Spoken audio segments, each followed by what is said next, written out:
Good evening, everyone. Welcome. Thank you for being here. I see we've got in the chat Islam and Verdad. Hola. Oops. Dragon, thank you for being here. Always good to see you. He never returned as a horse. Thank you. That's very kind. Carol B, welcome. RJ, Deduza, and Dodzer, welcome, guys. Good to see you all. Let me make sure that is silenced. All right. Yeah, it looks like I am live. I trust you all can hear me without any issues. Tickety-boo. Yeah. Okay, here we are. So, guys, this evening we're going to be discussing MOONotheism once more. Once I finish this series, I'll finish the Sharia, and then we'll go into some new material that I've also been working on. Okay, and let me see what I bring up first. Okay, let me go here. Recently, I put out several shorts, 3 of them, on this particular topic, and it's discussing the origin of the word tauhid. So the word tauhid is this MOONotheism series is 5 stars. Thank you very much, Daniel. I really appreciate that. Thank you. It's a lot of work. I mean, it's well over 100 hours of research. It's a lot of time. You'd be amazed. Months of research and reading, and thank you. Yeah. So very few people are aware, but the first hijrah was when Muslims went to Ethiopia, Christian country. And of course, they stayed there for something like, 15, 16 years. And of course, they learned things there. Now, the word tawhid is derived from an Ethiopic word referring to the Christian Trinity. It's used in, get the name, the Ethiopian Orthodox Tewahedo Church, the Ethiopian Orthodox Tawhedo Church, Tawhid. So it's originally a Ge'ez term, and it means being made one. It is related to the Arabic tawhid, meaning monotheism, but more literally, it means unification. What do you unify? If something is a monad, a solid, it doesn't need to be unified. So it is a unification of the Trinity, the unification of the 3 in 1. Why do I hear towel head instead of tawhid? That's very funny. So the Ethiopian Orthodox believers, they are strict Trinitarians. They maintain that the Orthodox teaching is that God is united in 3 persons, Father, Son, and Holy Spirit. So the word is a combination of 2 words, 3 and unity. God is one in essence, yet triple in person.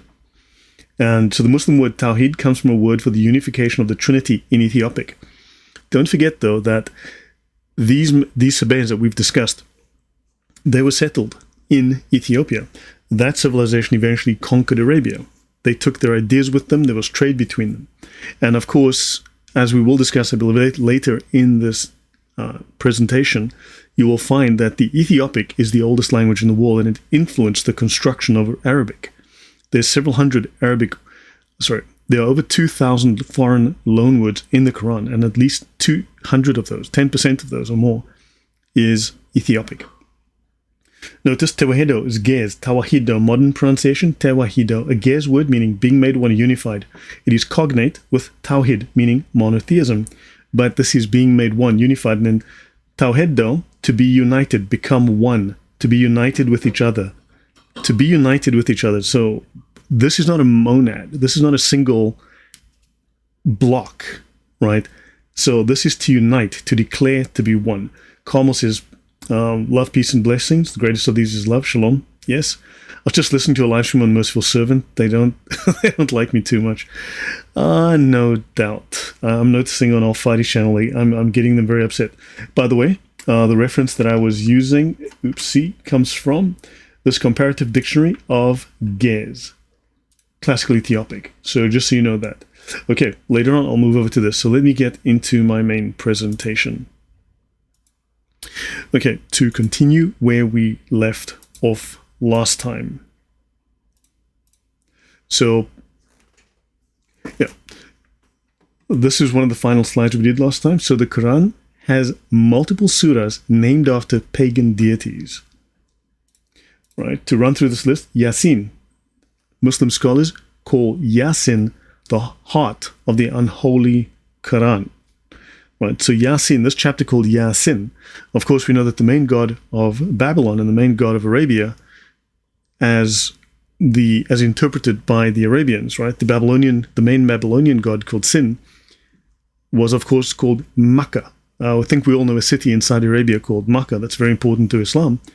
But Yasin, the heart of the Quran, Yasin equals sin, the bull and moon god of Babylon. Andrew Martin, thank you. That's exactly where I was leading with this, precisely. And it's the heart of the Quran. And of course, one interpretation is, oh, human being, because they somehow cannot figure out what this means. Of course, we have Al-Qamar, the moon. There is Ar-Rahman, we'll talk more about Ar-Rahman today. Al-Najm, the star. Al-Malik, who is also known as Molech, right, the king, Abd al-Malik. Then we have Al-Buruj, the constellations, the mansions of the stars, and At-Tariq, the morning star, Venus, Sirius, and Canopus. Ashams, the sun, and Saba is mentioned as well, which is, of course, related to the Sabaeans and, of course, related to the Queen of Sheba. Right, let's continue. So, Allah is the Lord of Sirius. The Lord of Sirius in the Babylonian pantheon was Sin. Sin was the offspring of the relationship between the moon and the sun. They created a child. Those are the stars. That's Sirius. Allah is the Lord of Sirius, which makes Allah Sin. Quran 53:49, An-Najm, the star, and He, Allah alone, is the Lord of Sirius. Now, Sirius was worshipped by Nabonidus. We've mentioned he was the last king of Babylon.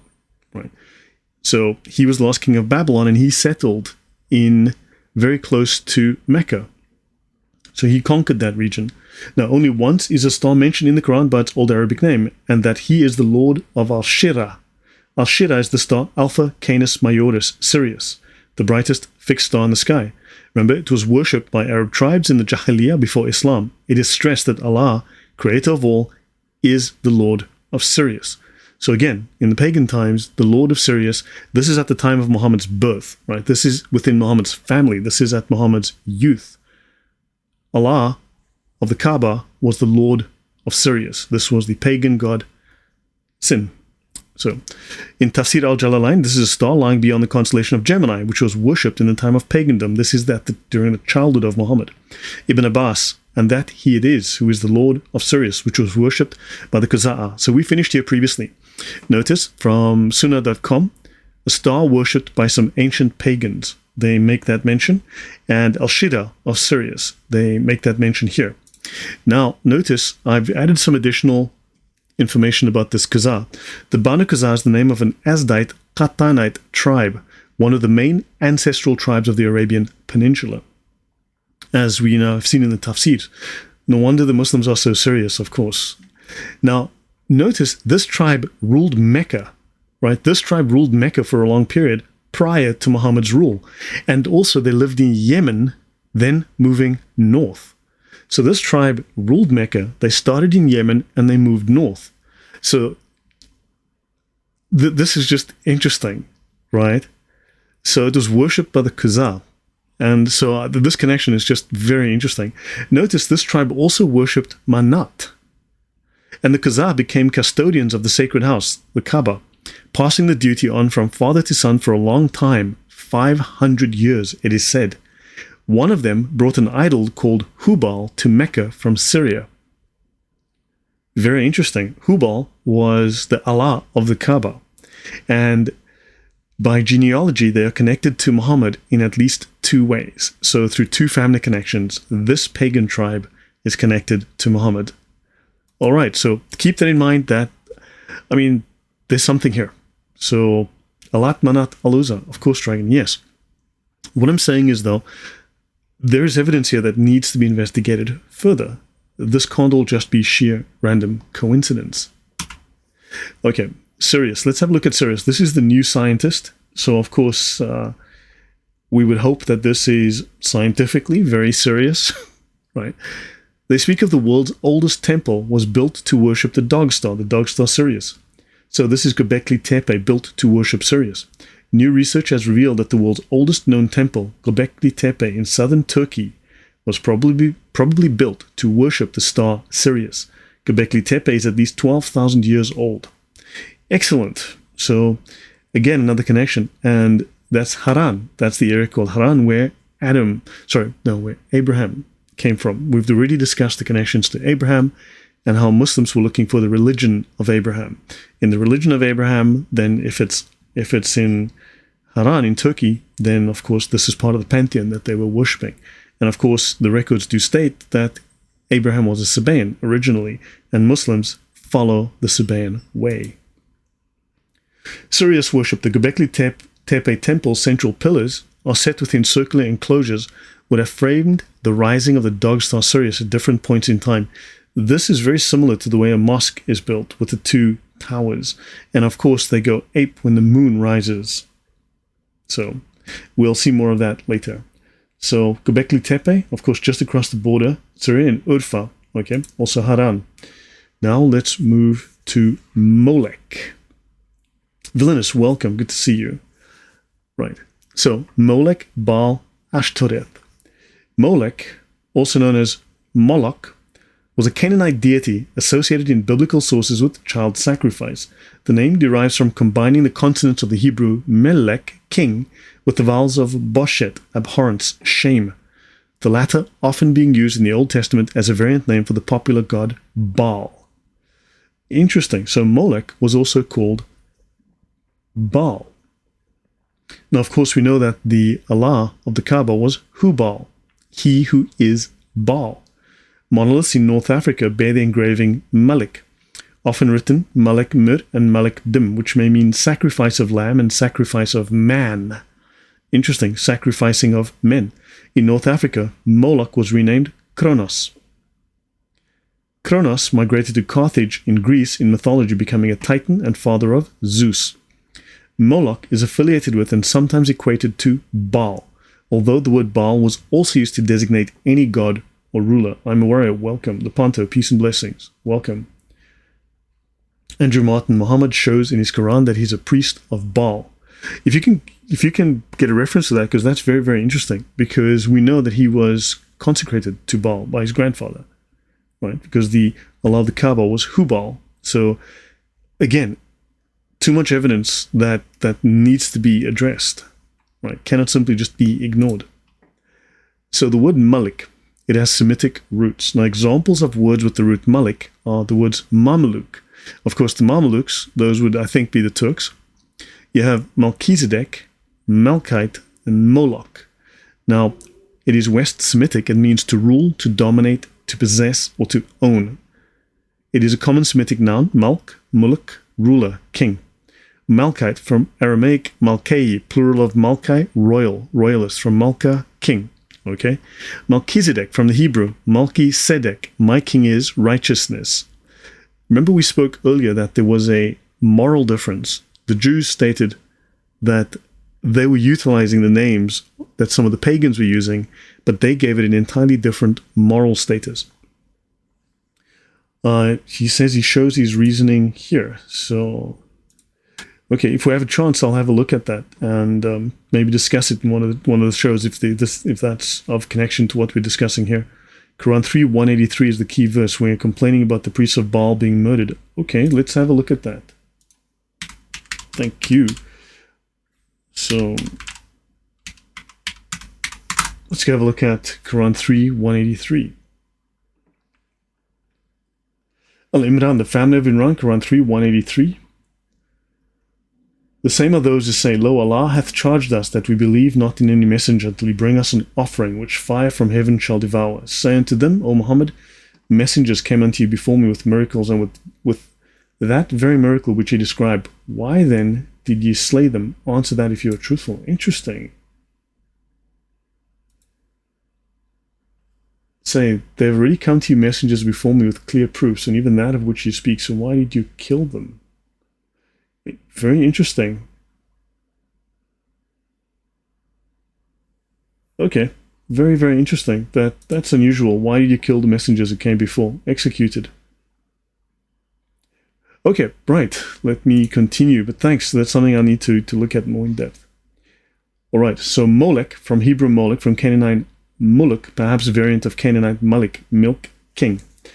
Right? And Mameluk, from Arabic Mameluk, owned, slave. Mameluk. Ah, okay, that's it. Mameluk, slave. Passive participle of malaka, to own, to possess. Damien, welcome. They killed Baal prophets. Yep. Okay, now notice the term Allah originates in Strong's Dictionary for Hebrew, H423. This is Hebrew 423. Allah, from H422, an imprecation or a curse, means cursing, swearing. So the Hebrew root for Allah is to curse. Very interesting. Bear that in mind. So in Strong's Dictionary, Allah is a curse. The name Allah is a curse. Now, of course, we've got the same with the idea of Baal and Molech, right? The king with shame. Carmel says the sick following. I was reading Jeremiah 7, and much of the Baal, Molech, and the Valley of Hinnom, Valley of Slaughter. I have no idea. This is where they get Jannah from, Gehenna in Hebrew. Look, the name is clearly taken from, they've been stealing stuff from other sources constantly, left and right, so it may well be. Okay, so what's the early use of the word Islam? Silam, root of Islam, means graven idol. It's interesting that the religion of Islam, the root of it means graven idol. Thou shalt not make unto thee any graven image. That's within the 10 Commandments. We are often told that the Arabic As-Salam is salam equals Islam. Fine and well. A common Semitic word. It's in Strong's H6754 and 5, which means image, which means heathen gods. It's mentioned in 2 Kings 11:18, right? Amos 5:26 and Daniel 2:31. So very interesting. Islam, image, heathen gods. Thou shalt not make unto thee any graven image. Salim, the earliest known form, is the name of Shalim, the ancient god of dusk of Ugarit, Canaan, Syria, Venus, the evening star, the dog star, Sirius. It's the offspring of El with Atterat, so it's the offspring of the moon god with the sun god. So we've just come full circle again. We're repeating exactly the same story. Different geography, different names, same players, same characters. Right? Let's have a look. Akkadian, it's Shalmu, inscribed, graven image, statue. So Islam originally, this root of the word Islam, originally referred to graven idols, about pagan worship. Aramaic and Syriac, Salma, means image or idol. It is found in Nabatean, Palmyrene, and Arab Hatra in Mesopotamia. Actually, hold on. Nabatean, Palmyrene. So let's have a look here. Let's look at the foreign words in the Quran. Let's just load this. It's coming from... remember, I did a couple of shorts recently where we talk of foreign words in the Quran, Arthur Jeffrey's book. And let's see what's number 1 here. Right. This is 1938, so you can probably update this by now if you have a look for what words have been discovered since. But this Arabic Quran, which is not so Arabic, has Syriac, Aramaic, Hebrew, Greek, Ethiopic, nearly 200 Ethiopic words. In fact, probably more by now. If you add Amharic to it, you're going to have well over 200 already. Greek, Ethiopic, Pahlavi, Persian, Akkadian, South Arabian, Armenian, Phoenician, Avestic, Mandaean, Sanskrit, Pazant, Nabatean, Safaite, Palmyrene. We just mentioned Palmyrene.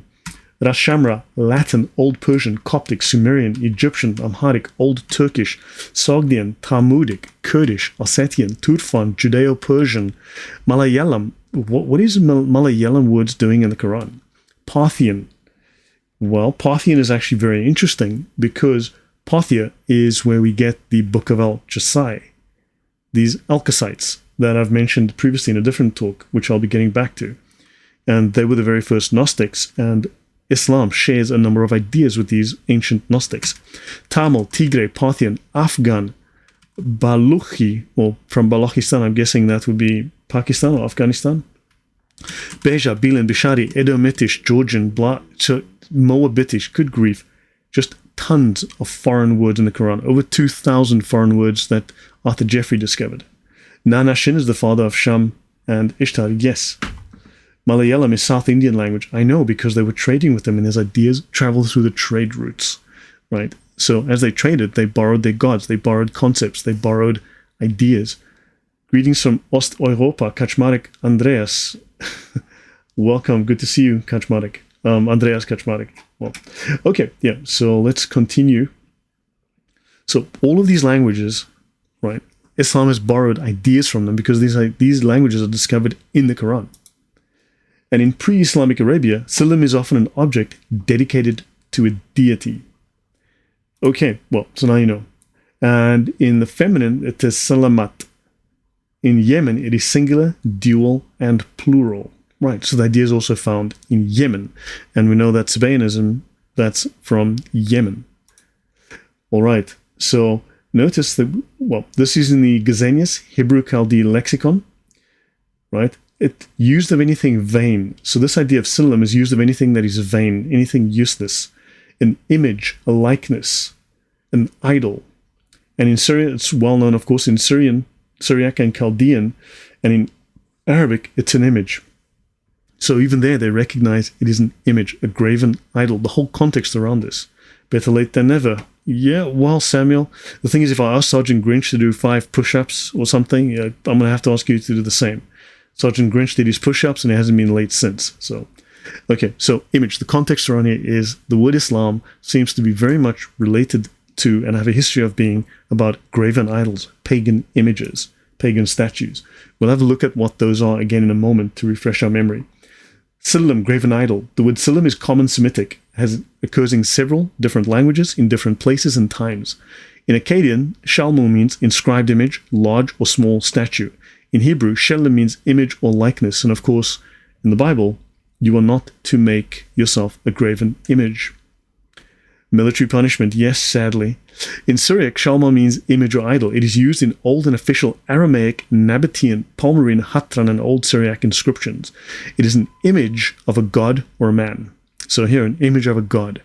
Statue, Silam, statue, image, Dimit, likeness. There was even a culture in Ethiopia called Dimit. Right? And these were very much like the Sabaeans. So again, there's this constant cross-connections with this pagan Sabaeanism. And in Nabatean inscriptions, the word for statue is Silam. Okay, and there's a paper that I'm going to look at in a moment, but first I want to show you guys this. These are graven images. 5 push-ups. Thank you, Samuel. So these are graven images. These are from the Neolithic period. These were discovered in Jordan. As you can see what these look like. Graven images, graven idols. Here we've got this face inscription carved into the rock here, with a nose, eyes, and a head. So you've got these, here's this guy again, that's several pictures of him. Right, so this is what a graven idol is, and let's continue with this paper. I want to mention just a few references here. Back to Rahman. We discussed this a couple of episodes ago. When was the first time Allah was used in history of archaeology? That's a good question. Islam, Mentira, that's a really good question. Hello, I speak Aramaic. If you have any questions, please let me know. I confirm the subject. That's actually very useful, Shavi. Thank you. Good to see you. Yeah, nothing specific at the moment, but it could well be very useful. Where is that place? This place it's in Jordan. So let me get it for you, since you ask.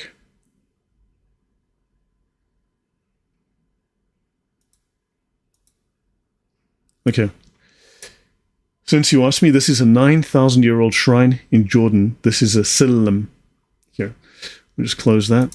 So a Silam, this is a 9,000-year-old shrine. So you can see here the same photos I just showed you. This is a recent archaeological discovery. And it's Jibal al-Kashabiyah. French and Jordanian archaeologists made a unique discovery that shed new light on daily life and belief in prehistoric Levant. Graven idols and pillar statues from the Neolithic period. These are 75 kilometers east of Al-Jafr in Jordan. So this here, as you can see, this is Petra, and it's 75 kilometers east, more or less, of Petra. So here's Petra, and it's just to the right, east of Petra. Hopefully that answers your question. And of course, Petra figures into Islam as well. Petra, Jordan, yes, just east of Petra, Jordan. So that's yeah. Okay, so we were going to go through this. Let me bring up this Rahman, the term Rahman, the merciful. So we've discussed earlier how the Jews and the Christians were using the term Rahman to refer to God. And of course, this was borrowed into the pagan religions and then borrowed into Islam. Don't forget, the early chapters of the Quran don't have a name for Allah. They don't use the term Allah. They use Rahman, right? Allah only came later when Mo realized, oh, I need a name. Muhammad lived in Petra as Mecca. I don't know, man. That's a question, Andrew. All the information I have points south, right? This has been ignored. This has been overlooked. But everything, The south has far more historical tie, and it satisfies the same criteria as does Petra. So, and there's a lot more connection to it, much more connection to it. So the well-known epithet Rahmanan is constantly confirmed in inscriptions from the late Sabaean period. Okay, fantastic. So the Sabaeans, so these pagans were trying to adapt to the new conditions. So Christianity has now come into the area. They are taking pagans out of paganism, and of course they want to adapt. That's why we saw all of these new gods that arose with these Christian qualities. Judaism and Christianity attempted to replace traditional South Arabian religion. In this context, Rahmanan was used by polytheists, Arabs, Jews, and Christians. Right? We've discussed this previously. So Christianity and Judaism, using the same terminology, had supplanted paganism. The epithet Rahmanan was used by the Jews and Christians in southern Arabia. That's the 4th century already. Ar-Rahman is the name of a single god in central and southern Arabia, is found in several Jewish inscriptions. Right? You've got here Rahmanan. Notice there's also Wad. Okay, that's very interesting, but Rahmanan, right? By the merciful Lord of the Jews, and that is Yahweh. By the merciful Lord of the Jews. The merciful Lord of the Jews, that very bluntly is Yahweh. Right? Right, let me continue here. Deep influences of Judaism in this period is testified by Jewish words and phrases in the Sabaean inscriptions. So clearly confusion. Quran with so many foreign words, so clearly confusion. Clearly preserved confusion. Yeah, very clearly preserved. Yeah, an Arabic Quran with 50 plus foreign languages and over 2,000 words, yeah, from other languages.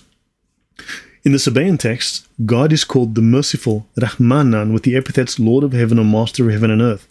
So we can see here these Sabaeans, these pagans, were copying these ideas from Christianity and incorporating them into their religion. So we can see that, remember, Islam professes to be the true, that they profess to be the true Christians, professes to be the true Christianity. However, we know that they only present Gnostic Christianity. They do not present Orthodox Christianity.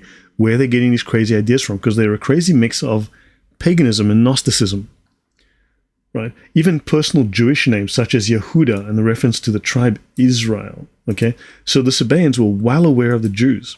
And of course we have historical evidence from Islamic scholars themselves who tell us that the Sabaeans have exactly the same religious practices as modern Muslims.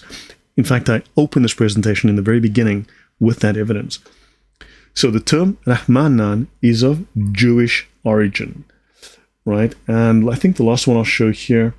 So notice this is Abraha. This is the guy who attacked Mecca with the elephants, right? With the lead white elephant called Mahmud, which is a diminutive of Muhammad, and he refused to attack Mecca because Muhammad was there and the elephant's called Muhammad, whatever. Notice this inscription begins with the formula, blah, blah, which is translated, blah, blah.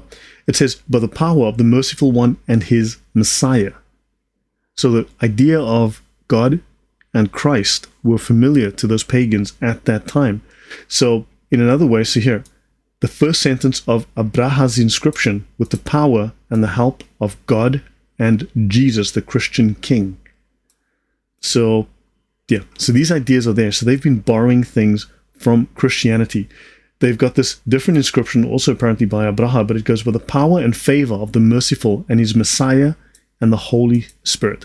The idea of the Trinity was present a long time ago, even amongst the pagans. So they've been borrowing these ideas. These ideas have made their way into these practices. So let me continue. So hopefully some of this is interesting, and for some reason this won't minimize. So let me rather just go back to my presentation. Okay, moving on. Now, very welcome, Marisui. Better late than never. You're going to have to do 5 push-ups, right? For being late. So Andrew Martin says, then to Allah belongs all praise, Lord of the heavens and Lord of the earth, Lord of the worlds. Yeah. Right. Now, the moon. The moon is a very, very important symbol within Islam. Can do, semper fi. Excellent. Right. The moon is a very important symbol within Islam. Here you've got the crescent and the star. It's very odd that you'll find the crescent and the star, very similar crescent and star, as part of the Soviet symbolism as well, crescent and star. So the hilal is the crescent. This is the crescent here. That's the hilal. This is Islam's symbol. Now, let's look at these flags from the Arab League, right? Let's look at these flags from the Arab League. You'll see here the crescent with the symbolic idea of the star here. This is Morocco's flag, which has a pentagram. This is an actual pentagram. Right. This is an actual pentagram I found online, and this is Morocco's star, which is a pentagram. Right? And yeah, you tell me. Notice crescent star, crescent star, crescent star. Why did they choose the moon as a symbol for mosques? Of course. Right? So, sale of gold. Arabic is a mix of borrowed words, but many of the words changed to mean something else. Sure, that may be, but they originally started out as one thing, and that's their root. So why were they borrowing those things? Okay, so notice you have a ton of different flags that feature crescents or stars or both, moons and stars. So what we know from historically is that the idea of the pagan worship of the moon and the stars influenced the flags of the Arabian Muslim nations, or of the Muslim nations. So let's look at Hilal and Qamar, the moon gods. Now, Hilal is a moon god and Qamar is a moon god. These are phases of the moon. Now, the classical Arabic name of the god in his form of the full moon is Al-Qamar. This is one of the chapters of the Quran, as we saw earlier. It's named after the full form of the moon god. Arabian names of the moon god include An-Nayir, the luminous one, Sayin, cognate of the Babylonian Sin. Very interesting. So Arabian names for the moon god include Sayin, right? We just saw that we've got Yasin, but Sayin, cognate of the Babylonian Sin. Why would they borrow that? To the ancient Hadramites, Kal, to the tribe of Kinda, Wad, to the Manaeans, and Warak, wanderer, to the Himyarites and Sabaeans. A common act of moon worship among Semites was to kiss the hand upon seeing it. So in other words, they had a practice of when they saw the moon, they would kiss their hands, right? Crescent, Hilal. This is from the Encyclopaedia of Islam. Moon, Hilal, Al-Qamar. Planet, Al-Qamar. Riyat al-Hilal. In astronomy, the sighting of the lunar crescent is of particular importance for the fixing of the beginning and end of Ramadan and the festivals. Because when you see your god, you have a party. Those flags all have a moon, and that called Sin in Arabic means moon god. Even you have Surah Yasin in Quran, and still we have the last name Bet Sin in our community. Yeah, that pagan influence goes way, way back. Traveling Arabs came in contact with many languages taught in school. Yeah, I've mentioned all of those facts. Some divinities are not exclusively Yemeni. There is evidence for the god Wad. We've discussed Wad in detail 1 or 2 shows ago, right, in the Persian Gulf, and according to tradition, he was also worshipped by the Kalb al-Dumad al-Jandal. The gods Sayin and Anbi had corresponding gods in Mesopotamia, Shin and Nabu. Interesting. So now we've got Arabic gods, Sayin and Anbi, which are, as we can see, derived from Mesopotamian, Babylonian gods, Shin and Nabu. Sergeant Grinch says, yeah, let's see. Okay. Right. Now, pagan hand kissing. We've just mentioned that they will kiss the hand when they see the crescent. This was a pagan practice. When you see your god, you kiss your hand. Let's look in the Bible, Job 31, 26 to 27. If I have regarded the sun in its radiance, or the moon moving in splendor, so that my heart was secretly enticed, and my hand offered them a kiss of homage, that too would have been an iniquity calling for judgment, for I would have denied God above. So, Nabu is the son of Marduk. Interesting. Thanks, Adelkol. All right.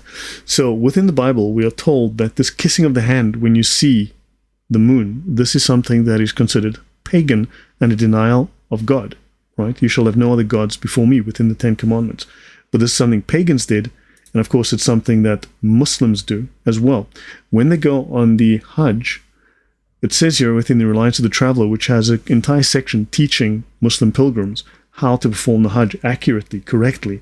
When one reaches the Yemeni corner, one does not kiss the corner, but you touch it and then you kiss your hand. Let me go back here, right? So they would kiss the hand, right? A common act of moon worship among the Semites was to kiss the hand upon seeing it, right? The book of Job tells us this is a pagan act, and of course the Sharia, the fiqh, teaches us explicitly that when they see the Yemeni corner, because when you come around the Yemeni corner you can see the crescent, you then kiss the hand. There you go, pagan act. So this Hajj is clearly pagan. Now, okay, I'm going to skip that section, that's not critical. So I'm going to go a couple more slides. I don't want to go too long tonight. So inscriptional evidence of pre-Islamic classical Arabic. So the next phrase is traced as, now, so moving on to a slightly related but slightly different topic. Adele Cole says Nanar Shin is notorious for abdicating his throne, reasons why he goes to the moon for exile. Interesting. So yeah, there's very interesting. It's notorious for abdicating. Yeah. So hopefully though, you are seeing that there are constant connections from Islam back to paganism. And this paganism was widespread. Marion, welcome. And let's see. Wow, excellent. So, yeah, we have 44 of you watching at the moment. Thank you. Good to see you guys. Good to have you here. 32 likes. So do me a favor. You can take a moment. Just smash the like button. Right.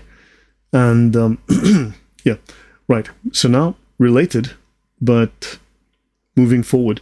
The next phrase is traced as Al-Makkah. So these are inscriptions in pre-Islamic classical Arabia.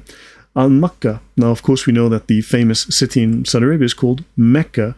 The main god of that region at the time is called Makkah. Right? And, of course, notice Al-Makkah and Baal. So you've got Al-Makkah linked with Baal. We've already shown other sources that do the very same thing. Mal Donnelly, welcome. Right? We've already got multiple other sources I've showed in different shows that also connect Makkah with Baal. Okay, so the first word, Al-Makkah, is claimed by some scholars to be derived from Il, supposedly the word God in Hebrew, and Makkah, protecting. Okay, now I found no evidence supporting this, but what does seem to be the case is that, now notice the Lisan al-Arab, the very famous Islamic dictionary with 20 volumes. The root word has plenty of meanings, including bright white. Now, the meaning that seems to have been settled on for what Al-Makkah is bright white. Of course, we know that Satan is, of course, regarded, at least in Christian theology, as the angel of light, right? So, according to his dictionary, Al-Mak could also mean Al-Mik and Al-Amka are all adjectives in the meaning of the shining white, the bright white. So, in Yemen, so they mention this word Al-Mak or Al-Mik, right, is the same of the god in the meaning of Al-Nasi Al-Bayad, the shining white. Right, so now we've established this god is shining white. Now notice, in Islam, they often use the word Al-Nur, okay, the Nur. They speak of Muhammad's light being like the Nur, okay, fascinating. Of course, Al-Nur refers to the moon god. They have a different name for the light of the sun. Nur refers specifically to moonlight, whereas they have a different word for sunlight. So why would everything that is related to Allah and related to Muhammad be referred to in terms of moonlight?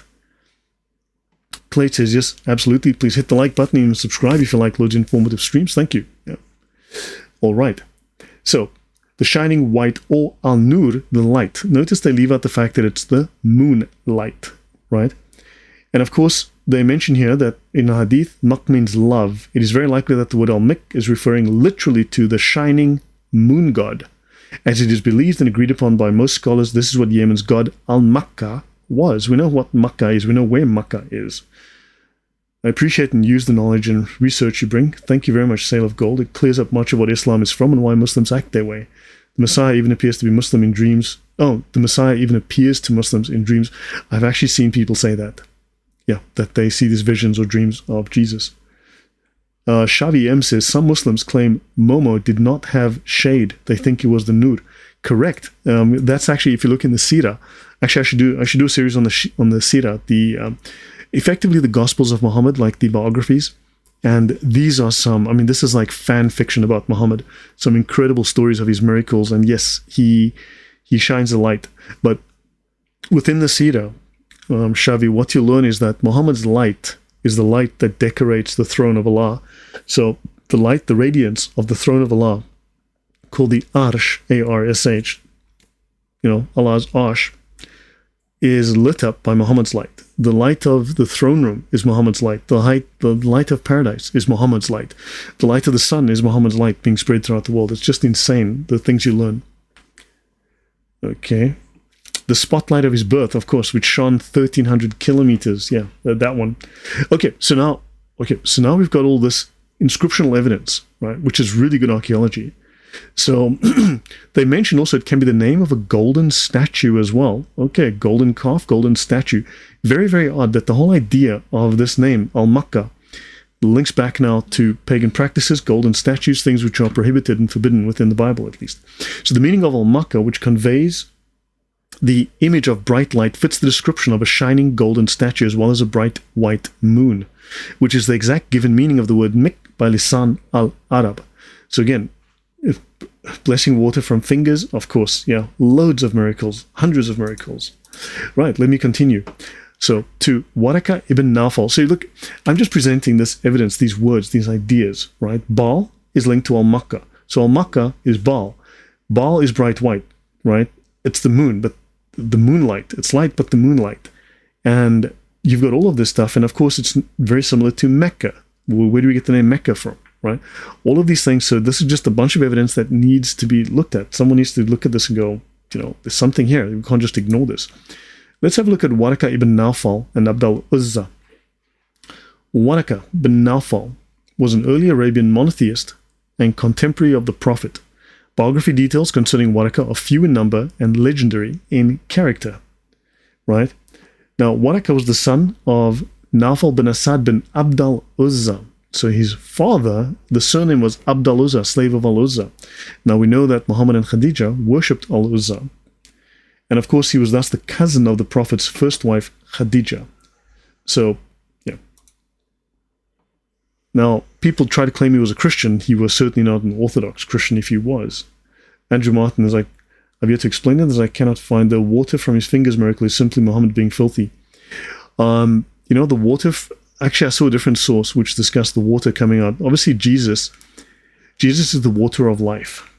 And the idea is that Muhammad is the water of life. Because the context in which he provides water is when they are thirsty and they need to do ablution. So he provides the water of life, he provides the pure water, the water of purification and of life. So I think this idea, because in certain of the Sira stories when Muhammad goes to paradise, he meets Jesus and Jesus has water running down his head. Like he just took a shower and he's still wet. So this is the idea. So they had this very bad understanding of who Jesus was. So the water of life. I understand that was just a really bad understanding that they seem to have had. And they apply this to Muhammad as also having the same qualities. Okay, the following interpretation. So let's have a look at Christoph Luxemburg's the Syro-Aramaic reading of the Quran, right? The term Qatar, like the term Qatar, again, we spoke about this previously. Where does the name of the country Qatar come from? So Qatar is a word used in Surah 181, after which the surah is called Surat al-Qatar, or Qatar. Qatar is a fawal form from Qatara, okay, of which other examples occur in Arabic. For example, Nawfal. Interesting. Qatar. So Waraka ibn Nawfal. Interesting. So this is now connected to Qatar. Qatar, as we discussed previously, is also a pagan god. Right? This was an Arabian god. He was a maker god. Right? He was a maker god, and they used these weapons to kill another god. So, yeah. Okay. Now, the watering place. It is obligatory to believe in a watering place people will come to. The watering place of Muhammad, which believers will drink from before entering paradise after having crossed the bridge over hell. Whoever drinks from it will never thirst again. Okay, that's fantastic. So again, a water association with Muhammad, right? So the water of life, see, the watering place of Muhammad. The believers will get this water. So again, if we look in the New Testament, we'll find associations between water and Jesus and then water and Muhammad, right? Now notice this is within the Reliance of the Traveler, V2.6, page 823, Allah and His Messenger. So water whiter than milk and sweeter than honey. How do you get water whiter than milk? That's weird.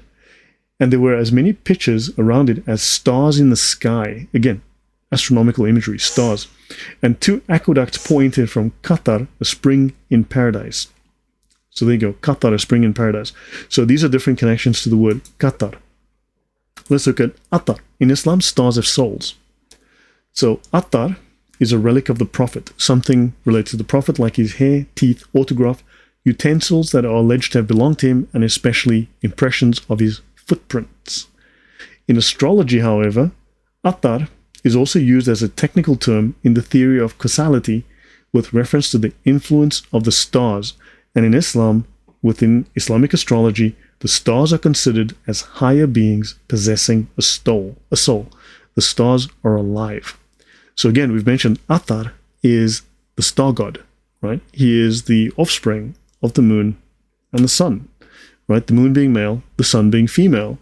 So within Islamic astrology, they still believe that these are gods. These are the children of the gods, higher beings possessing a soul.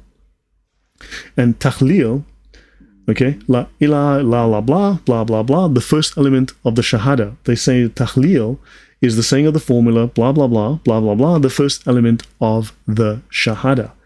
And also, Takhlil is jubilation at seeing the new moon, Hilal. Hilal is the crescent moon. Hilal is the name of a pagan god. They get excited when they see the pagan god.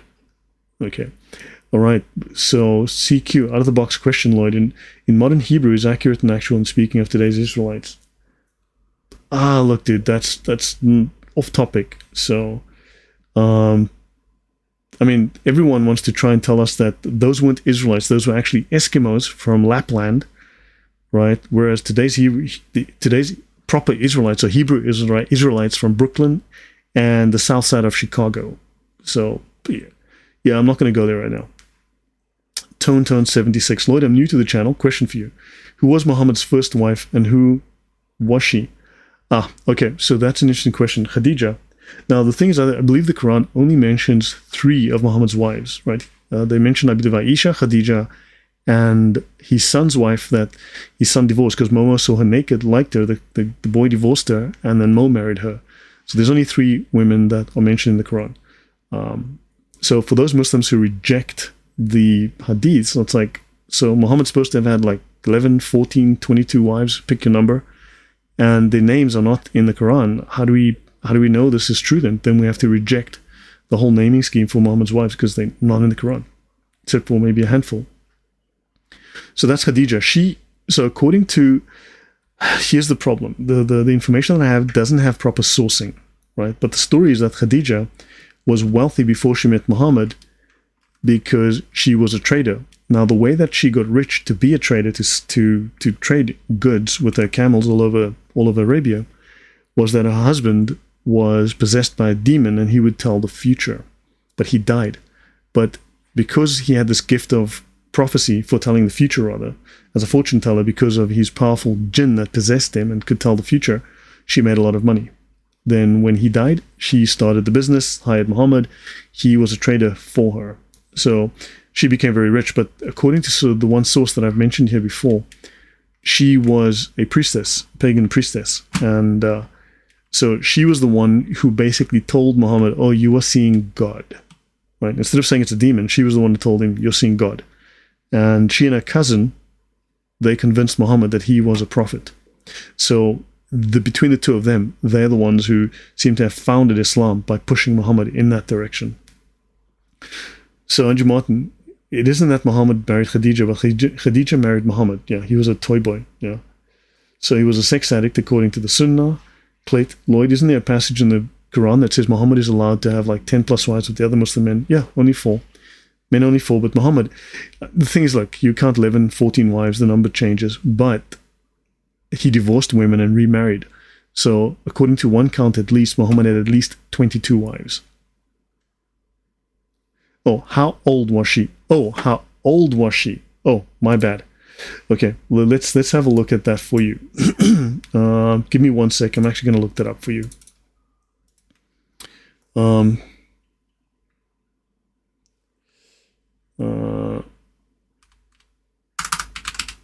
Good grief.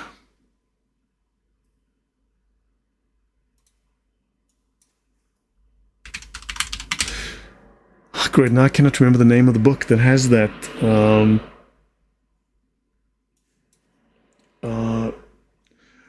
It's going to come to me. I'm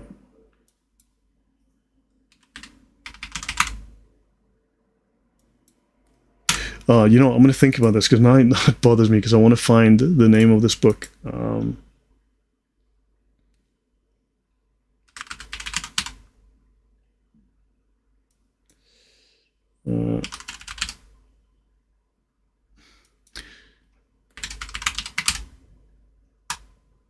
Okay, so there is a book, yeah. Okay, so there is, man, I'm gonna find, now it's gonna bother me if I don't find the book. I know it, the name just doesn't come to me right now. So Khadijah is said in many sources to be 40 years old. Now understand, Muhammad was 40 years old as well when he became a prophet, because the number 40 has magical significance, occult significance within Islam, within Islamic magic. So this is why the number 40 is so important to them. Ali Baba and the 40 thieves. This number has significance within their version of the Kabbalah, or Gematria, right, within Islamic number magic. So if she had 6 or 7 kids, then she could not have been 40 years old, because that would not be possible for a woman even today, right, without modern medical technology. So according to Ibn Kathir, she was 25. Now, unfortunately, the age ranges that people have range from anything from 25 to 42. So there is a very, very large range, but commonly, you'll see Ibn Kathir and a bunch of other scholars say she was 25 to 28 and not 40 years old at all. I've got to think of, guys, throw out a word for popular, but inauthentic, unauthenticated.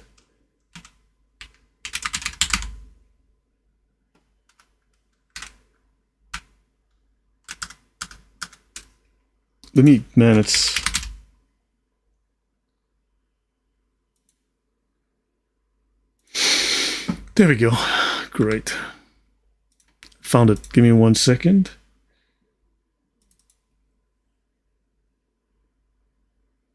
Should pop up any second. There we go. Okay. Yeah, so... Okay, so this book... So, 40 is the number of Enki. That's very interesting. Thanks, Adele. I need to look that up. Okay, so this book is from an Islamic scholar. And it is what is commonly spread but not proven from the Sira of the Prophet Muhammad. And it's called Famous but Unauthentic Stories from the Sira of the Prophet Muhammad. Okay, and let's have a look. Reports on his youth and his marriage to Khadijah and period before prophethood. Now notice, it states here, the report of the marriage of the Prophet to Khadijah bint Khuwaylid while her age was 40 is from the weakest of narrations. Now notice, Muslims are very, very happy to tell us anytime you quote anything that's Sahih, right? The thing could have Sahih stamped on its forehead, and they'll go, no, that's Da'if. But notice, the story that she is 40 years old is from the weakest of narrations. You'd think Muslims would be shooting this down, okay? As reported by Al-Waqidi, and it is matruk. Matruk is rejected. This is a rejected hadith. It is matruk. Rather, it is said by Imam Ibn Kathir that she was 35, 28, or 25. So there you go. Hopefully that answers your question. Right? Hopefully that answers your question. So this idea that it's from the weakest, that she was 40, is from the weakest of narrations reported by Al-Waqidi, and this hadith is matruk. It is said. So there you go. And this is from this book. Check it in my archive. Famous but unauthentic stories from the Sira of the Prophet Muhammad. Let me continue. Went so slightly off topic there. And let me see, that book would be a goldmine of crazy tales. Yeah, the Sira is a goldmine of crazy tales about Muhammad. Honestly, it's just insanity what you find there. Let me see, I've missed a few comments. Let me make sure oops, sorry, just get back to where I was. Okay, I can't handle one wife, I would want 10. Fairly good point, Sergeant Grinch. Yeah. So, Khadijah was 40, Casey. No, according to the scholars, she was not 40. Lloyd Young, they're literally sidetracking you again. Yeah, maybe they're agents sent by the Muslim Brotherhood. Carmel, stars have souls? Yep, according to Islam. Daniel 12:3, those who are wise shall shine like the brightness of the firmament, and those who turn many to righteousness like the stars forever and ever. Okay. Let me see. More Gnostic nonsense, probably. soul in Quran means consciousness, personhood. It's not the soul of Judaism and Christianity. Andrew Martin, I have a gigantic article in progress on this, which I need to make into 2 documents. Let's see. In Judaism and Christianity, we have souls who go to heaven or hell. In Islam, there's no soul. It's just a person. It's kind of weird, Well, 40 is important in the Bible, both Old and New Testament. Yeah, probably. I think so. 40 days, 40 nights. The age of Aisha is given in Sahih Bukhari. The new Hadith standard is authentic. Hadith, the Muslim doesn't find it. Yeah, he doesn't find embarrassing. Exactly. Yeah, any Hadiths you don't find embarrassing. Wow, Muslim choosing what Hadith authentic or something other than the rating. Imagine my shock. Yes. Let me see. Well, Adele says all Abrahamic faiths have a common origin, but that's assuming that Islam is Abrahamic. It is not. Don't forget, in Islam, there was no reference to Islam deriving from Abraham until after the Jews rejected Muhammad. Then he suddenly made up the propaganda that, Abraham was a Muslim. This only comes later within the history of Islam. This doesn't start out like that. So he's making a completely different set of claims. And none of the stories in the Quran are Orthodox Christian. All of them are Gnostic, heretical, pagan, right? And there's a couple of other things to that as well. But for instance, the story of the Burak, right, which is applied to Muhammad riding the Burak to heaven, this only comes about 200 years after the death of Muhammad, and it was first applied to Abraham because they needed to explain how Abraham would travel from Bethlehem to Mecca and back in one day. Yeah, the monk Bahira, Moma's real father. Yeah, I've heard that story. And the thing is also, there's some others say that Waraka was his real father as well, that Waraka was his father. Khadijah made Moma a prophet. Khadijah was almost 50, which is why he starts sleeping with kids. Yeah, true, but how did she have like 6 kids? She couldn't have, she must have started out in her 30s. So it's all very weird. I mean, all of this is backwards. Let me just see the religion of the Borg, assimilate all others. Yes. So there's nothing to the Muslim claim that Muhammad had children with Khadijah, especially that Fatima was his daughter. What are the facts here? I mean, the Islamic literature is all over the place. Let's continue. Quran 53:1. By the oath of the beloved shining star Muhammad, by the star when it setteth. Now notice, your companion is not deceived. So Allah makes an oath by the shining star Muhammad. This was obviously added in later. But notice, why is Allah swearing by the stars, making an oath on the creation, which is weaker than him?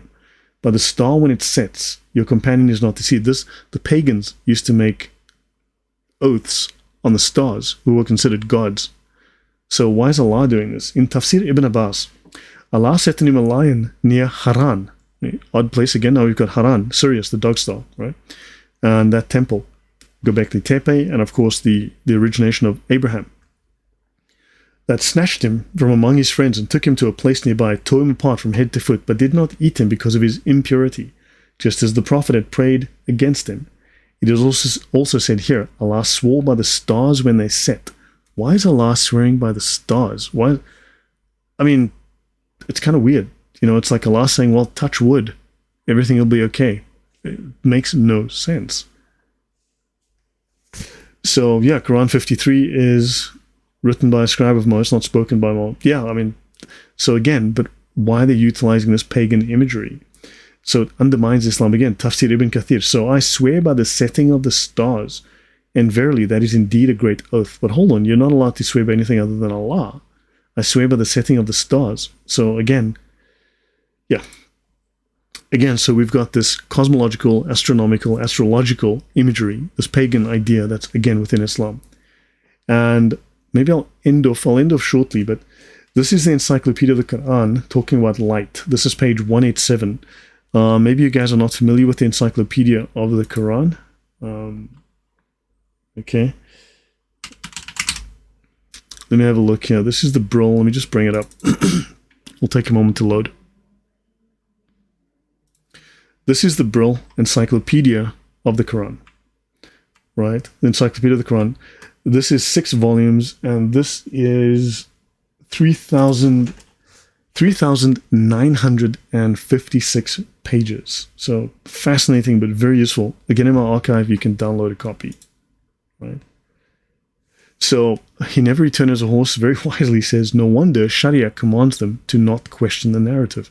Yeah, the narrative's all over the place, right? And let me see, did I miss anything? Yeah, Andrew Martin says, I have an article on the swearing in the Quran. It's so weird. So post it in the chat. Everyone can have a look at it. Post the link. Okay, you did. I cataloged the swearing in the Quran here. Okay, great stuff. Farish Ahmed says, what's weird is in the USA, 187 means murder, death, kill. Yeah, MDK, that's a game as well, but that wasn't called murder, death, kill. But by the way, Farish, I see that I would assume this is in response to my discussion on... actually, let me go here. I'm assuming this... I'm possibly, so hold on.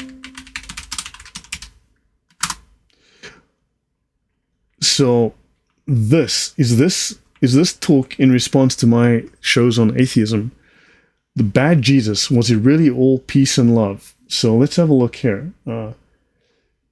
This is a discussion by Prince Tyler as we discuss and unpack the more dark and violent teachings attributed to the biblical Jesus. Now, there's a word for this. It starts with a B and ends with a T, right? Because I've been unpacking and I tagged Nuria in a couple of my shows discussing atheism. In one series, I obviously tackled the definitions of the word atheism and went through I went through almost 60 academic references from major academic atheists, major atheists with high levels of authority and influence in government and academia, etc., etc. I had Princeton, you name it, Cambridge, Oxford, you name it. I went through all of the academic sources, and they all contradict atheists who claim that it just means that lack of belief, whereas there's no such evidence within the academy, right? It says, join myself and Prince Tyler as we discuss and unpack the more dark and violent teachings attributed to the biblical Jesus. When we hear people talk about Jesus, it's always the golden rule, turn the other cheek. But is that really the case? What does the Bible say and infer about Jesus' less known or less discussed teachings? Come and join us as Prince educates us on the real, not so innocent, perhaps even bad Jesus. Now, notice Prince Tyler is an active member of the atheist secular humanist community. Now, Nuria claims to be a secular humanist. Of course, she says she believes secular humanism and follows it because it's scientific, it's not religious, which is false. It's a lie. It's not true. Now, she says she's committed to intellectual honesty. If she is, then she would have pursued that little rabbit hole and would have discovered that secular humanism is literally a religion. It is legally registered as a religion in the US. It was founded explicitly as a religion in the US. Its founders all called it a religion, and it's called a religion today. And in the 80s, when this started to backfire on these secular humanists, then they launched a propaganda campaign to market it as a philosophy and to stop people thinking of it as a religion. Except the history is there. It is very clear. Now, if she's interested in intellectual honesty, then she needs to be intellectually honest that she is following a secular religion, which was designed explicitly to replace Christianity, to take everything that it could that was useful for their social cause and political cause, and, of course, strip out any divinity. So if she's, by any stretch, interested in intellectual honesty, then she needs to start getting a little bit more honest. I need to be on that show. Well, the last time I commented, the mods were not happy. I got silenced. Okay? So, because when you go through the history of atheism is a religion, right? Humanism is a religion. And I can go through quote after quote after quote. And of course, that's when you just suddenly discover that these academic atheists have no interest in facts, no interest in science, no interest in academia, no interest in history. They're suddenly just become little Abduls. Okay, point made. Moving on. So I bet you'll cite Jesus saying he has not come to bring peace but a sword. Yeah, of course. Yeah, let's not even go there now. I mean, that's just, yeah. I'm surprised you haven't spoken about Saddam working to rebuild the city of Babylon. Yeah, that's interesting. Let me see what else. Someone should tell that lady she should read Revelation if she don't want to see Jesus for doing some unpleasant stuff to his haters. Yeah. Okay, I'm sorry I was sick and wasn't there. There are a few new mods there. The few new mods were a bunch of wankers. Excuse my French. See Lloyd's earlier live stream with atheism, the religion. Dude, I mean, yeah, it's history. I'm just quoting the history. So, okay, back to this. Encyclopedia of the Quran, page 187, on Qamar, Kumar, on the moon. Qamariya, the moon letters, to which L of the article does not assimilate. Now notice, within the Quran, Muslim scholars tell us that the Quran is a magical text. The words have magical meanings, power, and authority. The words also have certain letters and numbers and names attached to them, right? So there's a certain gematria aspect, a magical number magic aspect to the words in the Quran.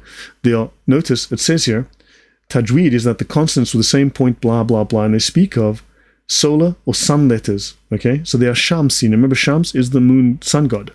Solar or sun letters, and then there are 28 characters, 28 letters, solar or sun letters, and 14 moon letters. Now, I've mentioned also before that there's earth, air, fire, and water letters, right? So the whole thing, the Quran is a whole magical text. It's at a different level of understanding than the regular humans, right? Than the lay Muslims, right?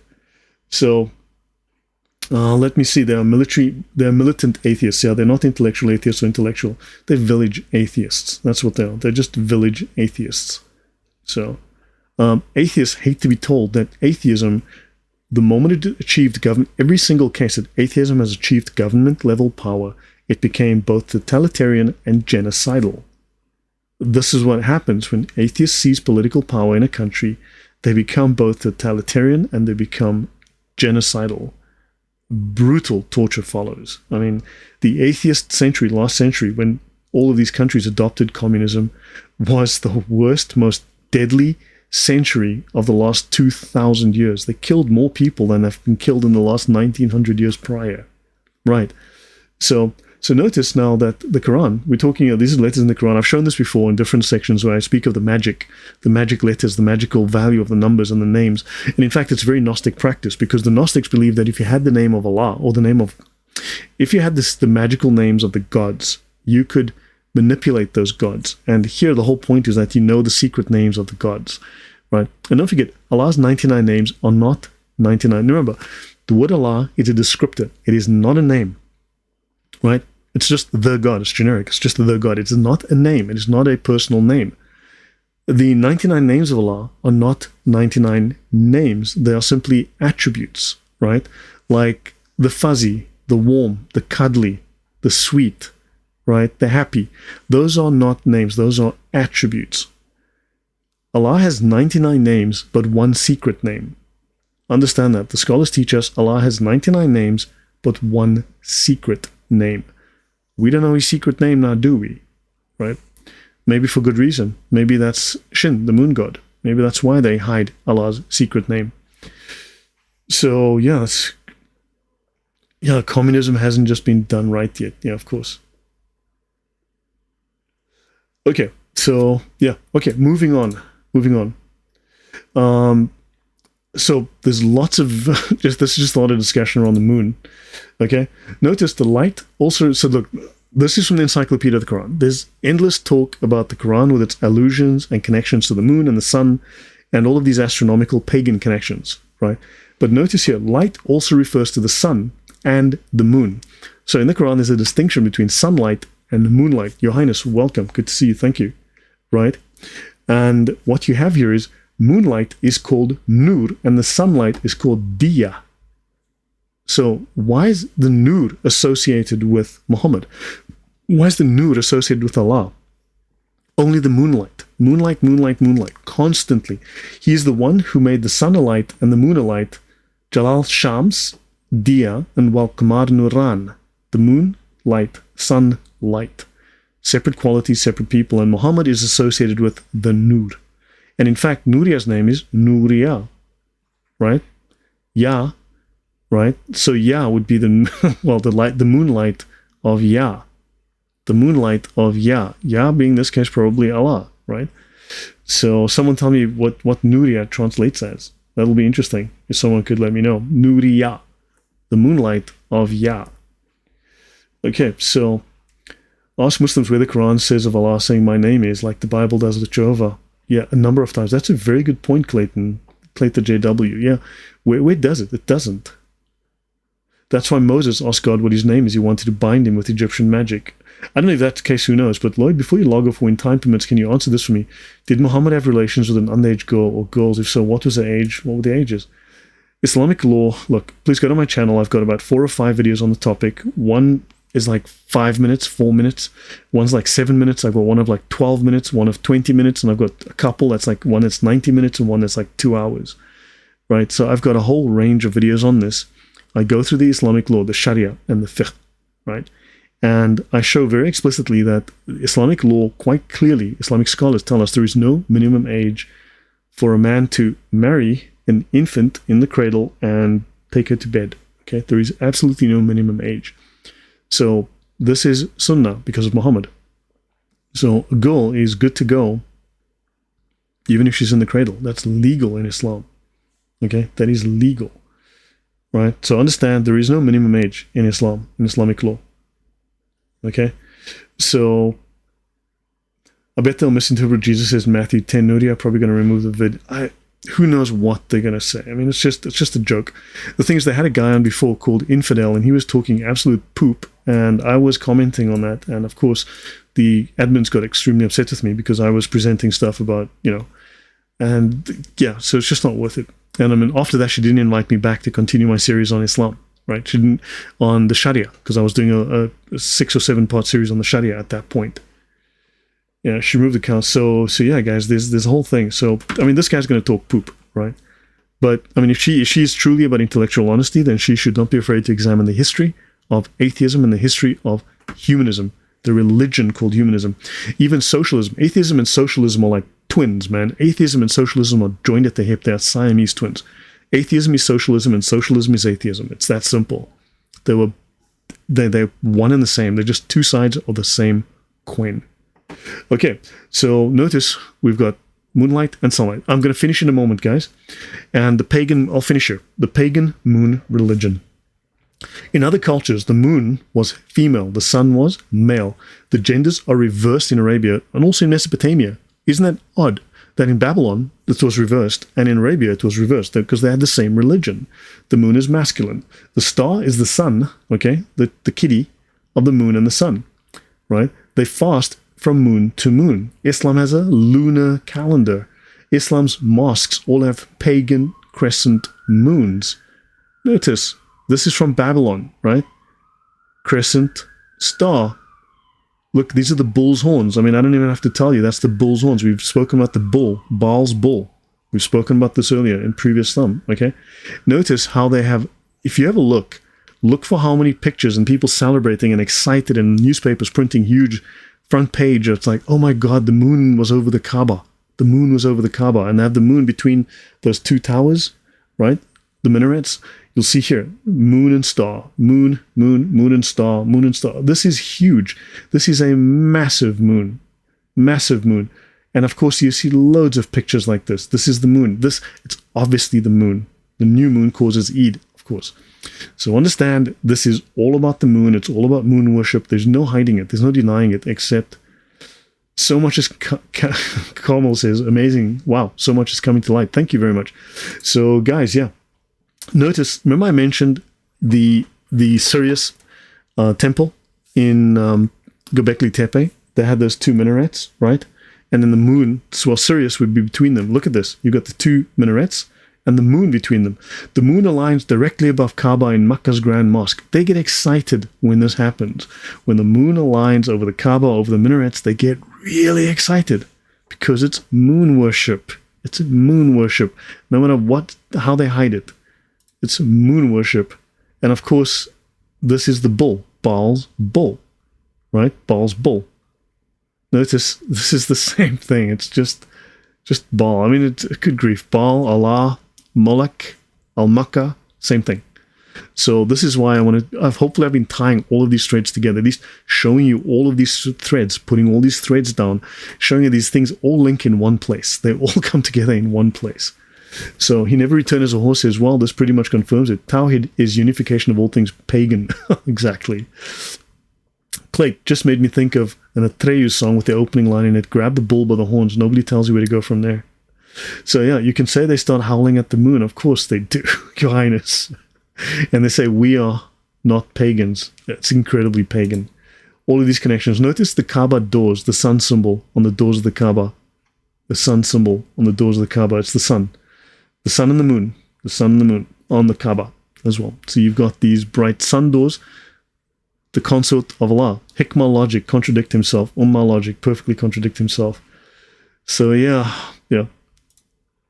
So yeah, this is the old Kaaba doors. Now they took away the old Kaaba doors, they replaced them with the new gold ones, and of course this was still the sun previously as well. Also the sun. So yeah, guys, let me stop here. I'll call it a night. Thank you. It's been a really good conversation. I hope you enjoyed that, learned something. Right. So thank you all for joining me on this Friday evening here in Poland. It's 9:45, so we've gone for an hour and 15, so that's a good time to stop. So yeah, guys, I might do a stream tomorrow. I'd also like for my members to do a stream. I thought of doing an AMA for the members on the channel. Thank you. But I mean, do you guys like Zoom, or should I do a stream and then you can ask me anything and I can show things, because we can do it on Zoom as well, and it's all the same as well. And then of course for non-members, I mean, for just members on the people who subscribers to the channel, I'd also like to set up a Zoom meeting. Maybe the end of the month. I'm thinking of maybe doing like a Zoom meeting and then just inviting people, as many as you want, to come online, and just we'll ask questions, take questions, look at things, just open it up to everyone. But I'd like to, of course, so soon I'd like to do a show with the members of the channel. So do I do a YouTube stream or do I do a Zoom meeting? If you guys do watch this, drop it in the comments, and but I'll be in touch. I'll put something on the in my members section, in the community section. So Carmel says, thank you so much. The live stream from Merciful Servant is so bad. So many young kids there. Yeah. And He Never Returned as a Horse says, go watch Lloyd's vids on polemics. I just watched after he reminded us of the incredible. Thank you. Yeah. Don't forget, Muslims were teaching that Paul was the king of the Jews. He was King Saul, born 600 BC. That, of course, Paul was born in the 4th century, second or third century. That Paul was a Jew. That Paul was a Christian. That Paul committed suicide to destroy Christianity. That, oh, good grief! You just got the Islamic. Paul was the son of Constantine. It's just stupid. Islamic scholars are stupid, and Muslims are just repeating this nonsense today. Of course, they leave out those embarrassing parts. Marek, welcome. So yeah, guys, hopefully this was helpful, educational. Do like, do subscribe. Thank you. And I will see you guys soon. I will be in touch, and I'll talk about a Zoom session and a stream for my members. But thanks, guys. I need to call it a night. Okay? Zephaniah, Vicky, well, thank you. Wow, nice to have a new subscriber. Thank you very much. Okay, guys, we shall see you soon. I might do a stream tomorrow night. Let's see how that goes. Otherwise, definitely on Sunday. Take care, guys. Bye-bye.